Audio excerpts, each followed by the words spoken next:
Chapter 2. Kasalukuyang nagbabasa ng dyaryo ang ama ni Rinoa nang dumaan siya sa sala. Aba, napakaganda ng aming dalaga ngayon ah. Nakangiting po na nito. Saan ba ang punta mo, iha? She was wearing a Chinese-inspired red and black dress and had fixed her hair with chopstick-styled clips, courtesy of Georgie.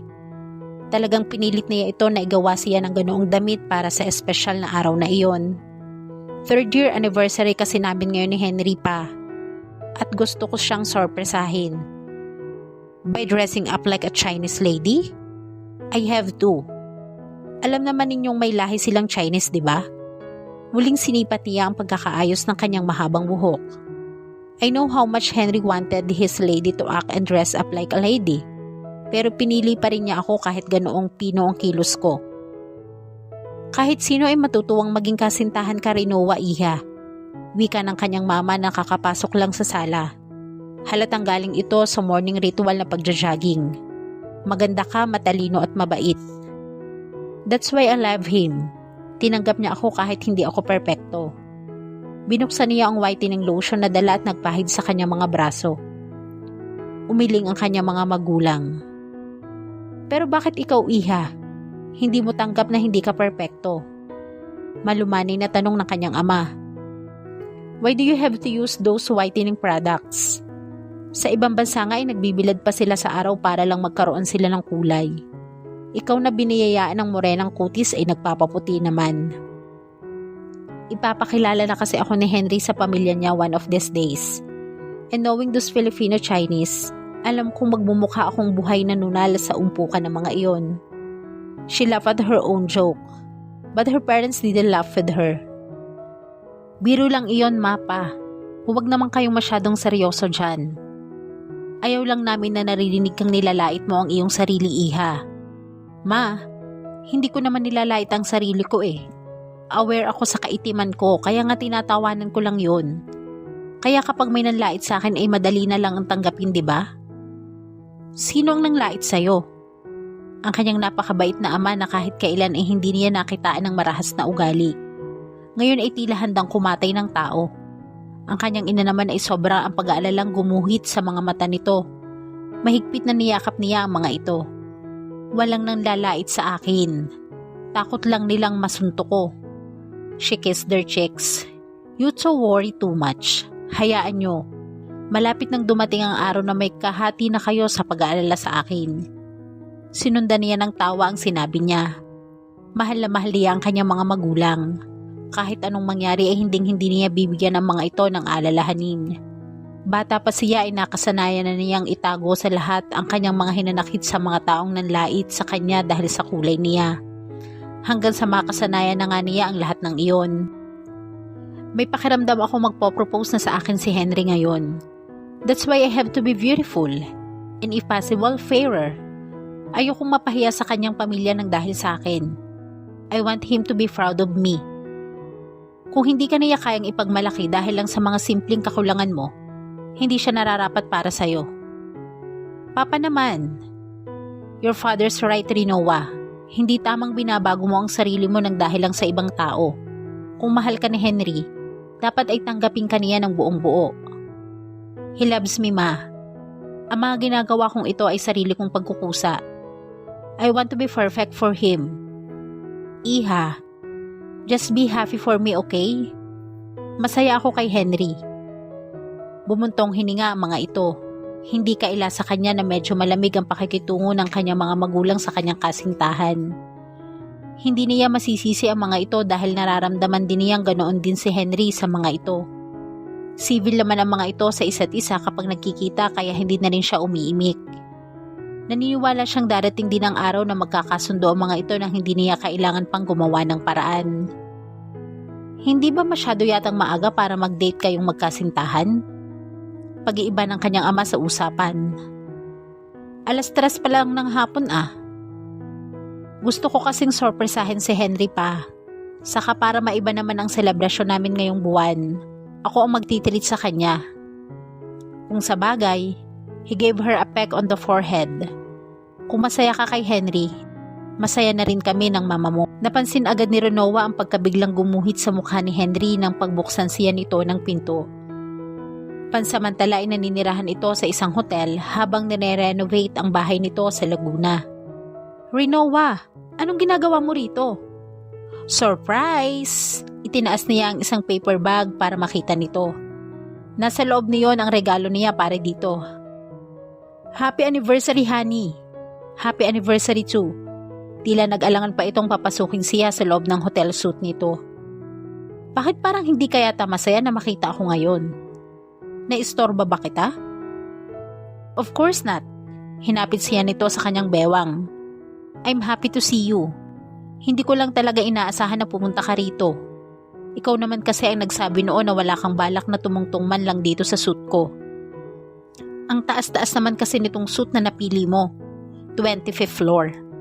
Sa 10th floor pa nga lang ay nahihilo na ako sa elevator. Ikinawit niya ang mga braso sa leeg nito. Pero para sa iyo ay kinaya ko hanggang dito sa 25th floor. She felt weird looking at his Chinese eyes because she was seeing someone else's eyes. Someone whose eyes reflected warmth and genuine happiness as he gazed down at her. Lantis eyes. Bigla siyang napalakas ng pagkakayakap kay Henry. What was the matter with her? Bakit nasa mga bisig na siya ni Henry ay ibang lalaki pa rin ang kanyang iniisip? At ang lantis pa na iyon na isang beses pa lamang niyang nakita. Hindi niya akalaing tatatak na agad sa isipan niya ang cute na mukha nito at masayahing singkit na mga mata nito. Wala pa akong nabibiling regalo para sa'yo, sweetheart. Anito. Ganito na lang. Magbibihis ako sandali at kakain tayo sa labas.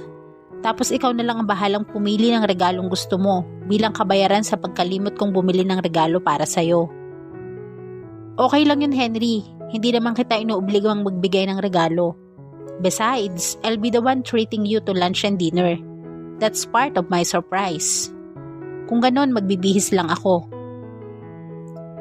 Gusto sana niyang magreklamo kung bakit sa bawat sabihin niya ay hindi man lang ito tumanggi. O kaya ay nagpumilit na ito na lang ang malibre ng tanghalian o hapunan para sa kanilang dalawa. Tutal, ito naman ang lalaki. Oh well, nang makilala niya ito ay gano'n na lang talaga ang ugali nito. Habang hinihintay nito ay iniikot muna niya ang paningin sa kabuuan ng suit nito. Malinis at maayos ang pagkakalagay sa bawat gamit.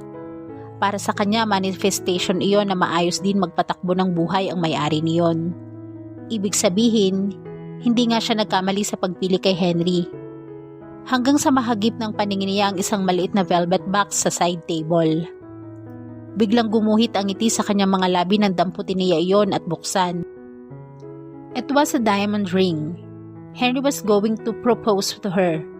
Maingat na ibinalik niya sa dating kinalalagyan ang maliit na kahon at excited na hinintay ang pagbabalik ng kasintahan. Handang-handa na ang sagot niya sa magiging espesyal na katanungan nito.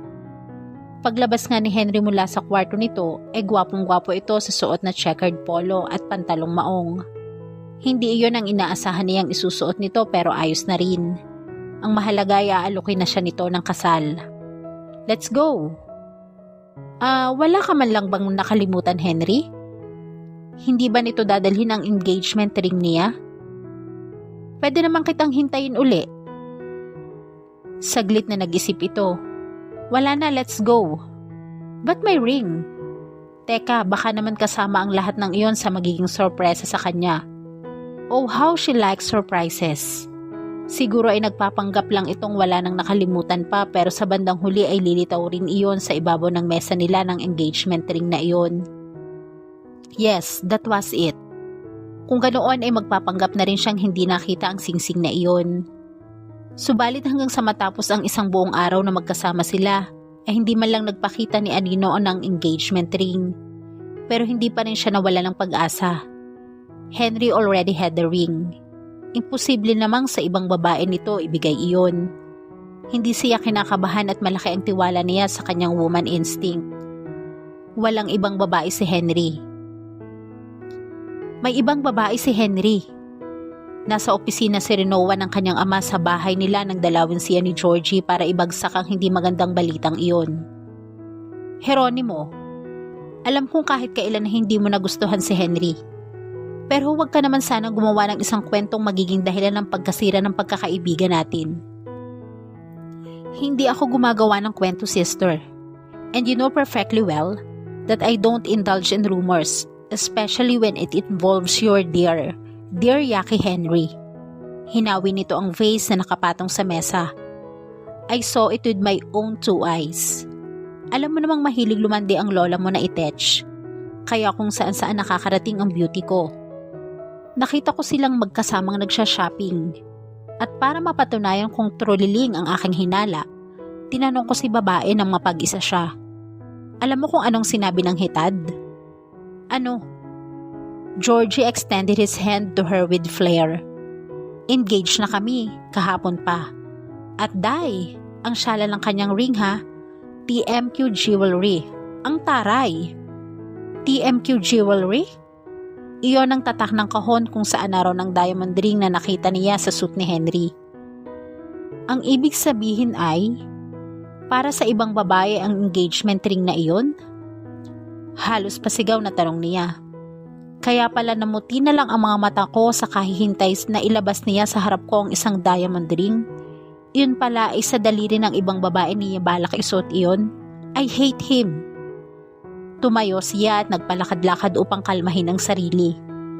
Gusto rin niyang sumigaw subalit baka marinig siya ng mga magulang at mag-alala pa ang mga ito sa kanya. Walang hiyang tsekwa na yon. Pinaasa niya ako.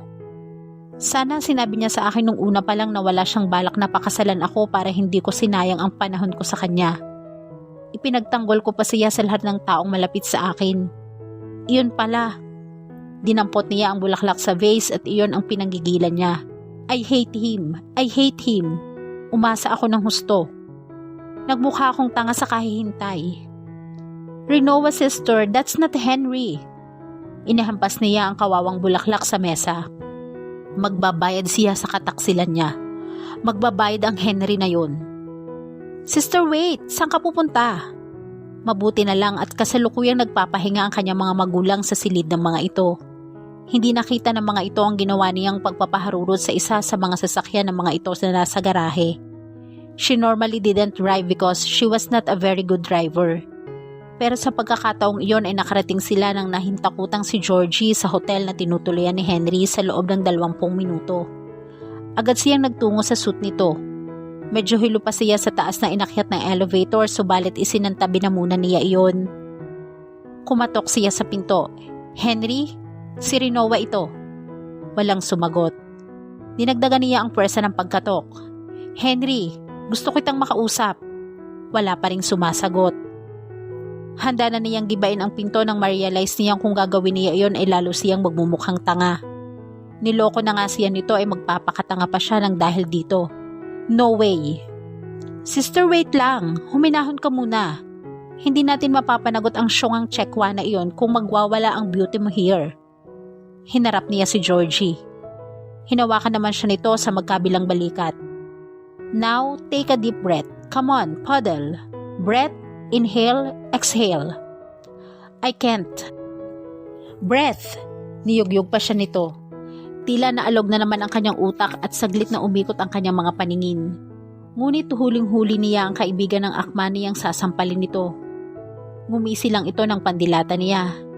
Ikukuha na muna kita ng tubig. Inayos nito ang panyong nakapulupot sa leeg nito. Dito ka lang. Nang mawala ito sa paningin niya, pakiramdam niya ay unti-unti namang pinapasok ng masamang hangin ang kanyang isip. Hanggang sa masulyapan niya ang transom window sa itaas ng pinto ng suite. Aha! Lumingali nga siya sa paligid. Kung makakahanap lang siya ng matutungtungan. Hey you! Sinenyasan niyang lumapit sa kanya ang housekeeper na kakalabas lang ng elevator. Yes, ma'am? Tila kabadong tanong nito. Meron ka bang silya na maipahihiram sa akin? Hinihintay ko ang kaibigan kong bumalik. Dito ko na lang siya hihintayin. Meron, ma'am. Ikukuha ko kayo sa storeroom. Pakibilisan lang. Pagbalik nga nito ay may dala na itong isang monoblock chair. Pinaalis din agad niya ito. Nang masiguro niyang wala nang makakakita sa kanya ay saka siya tumungtong sa silya.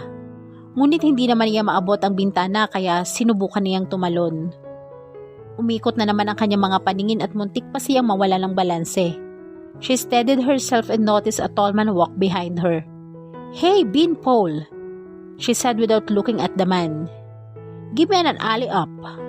"What's the matter? Have you lost your key?" "No, I just prefer going in this way." "If you say so." Nang lingunin niya ito ay tamang-tamang paupo ito sa silyang kinatutungtungan niya kaya hindi na niya nakita ang mukha nito. Tuktok na lang ng ulo nito ang kanyang nasilayan. "Here." Tinapik nito ang sariling balikat. "Kumapit ka na lang ng maigi dahil wala na akong exercise nitong mga nakaraang araw." Well, that was weird. Ang akala pa naman niya ay foreigner ito dahil fluent itong magsalita ng Ingles. His voice sounded awfully familiar too. He slowly stood up with her sitting wobbly on his shoulders. Mabilis naman niyang nabuksan ang transom window. Ngunit bago pa siya makasampa sa bintana ay may lumabas na guest na foreigner sa kabilang kwarto at pinukol sila ng kakaibang tingin. "Good morning." Bati ng lalaking may pamilyar na boses sa foreigner. "You know these hallways are rather narrow. She had to walk right over me." "You go, man." Nakangising wika ng dayuhan sa kanilagpasan sila. She patted the man's head. "Okay, let's go. I can't wait to get my criminal's hands on Henry's neck." Nagawa na niyang iangat ang sarili hanggang sa maisampa ang katawan sa nakabukas na maliit na bintana. May konti akong problema, Aniya." "What?" "There's no tall guy on this side." "Siguro pwede uli akong makatulong sa problema mong iyan." Bumukas ang pinto ng suit at maya-maya pa ay nakatingala na sa kanya ang cute na mukha ng lalaki. Ngayon ay alam na niya kung bakit pamilyar ang boses nito. "Hey! Paano ka nagkaroon ng susi ng kwartong ito?" "Well, this is my room." "But you're not Henry." "No, I'm Lantis Nakago." "Hello, Rinoa. We meet again." At dito po nagtatapos ang ating kwento. Sabay-sabay po nating abangan ang sunod na kabanata. Maraming salamat po. God bless and stay safe.